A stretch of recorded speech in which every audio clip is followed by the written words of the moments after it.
Reemergence of polio and the Sabin and Salk vaccines.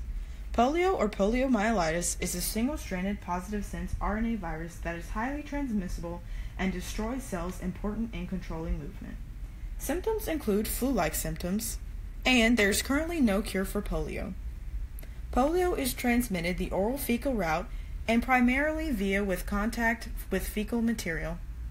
The virus lives in the intestines and the throat, and the long-lasting effects of the virus are complete loss of function for certain limbs. Between the 1940s and 1950s, there was a massive polio outbreak in the United States that led to over 3,100 deaths and 15,000 paralyzed in the U.S. alone. Children had to be placed in oxygen chambers because they lacked the ability to utilize muscles necessary for breathing. Luckily, in 1955, Jonas Salk synthesized the first polio vaccine with an inactivated polio virus. This vaccine was given as an injection. Shortly thereafter, in 1963, Albert Sabin synthesized an oral vaccine that was a live attenuated vaccine. This vaccine is primarily used overseas. Polio cases were reduced significantly thanks to both the Sabin and Salk vaccines.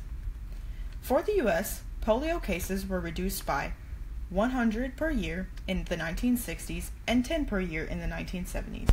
Currently, there have been no cases of polio that originated in the U.S. since 1979, but polio still exists in other parts of the world.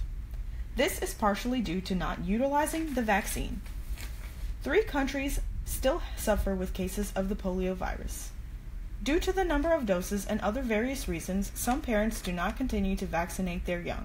This has caused a recent increase of cases, and as of June 2017, 6 children have been paralyzed. This has led to a budget increase for increased eradication efforts for the CDC. Only 1 individual is required for the virus to spread. Continuing the vaccine process is necessary for eradication. Without it, polio can easily spread to a group of people, and with no polio immunity, it can continue to spread from there. Polio can easily manifest itself in schools where there are many students and proper hygiene is not always practiced. International travel is another easy way for the virus to spread. Another way to continue the transmission is through contaminated water. But there's still hope for eradication.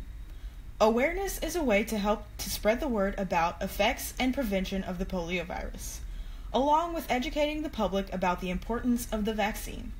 The World Health Organization and Polio Eradication Initiative have a partnership which has led to a 99% reduction of the polio virus. Reemergence of polio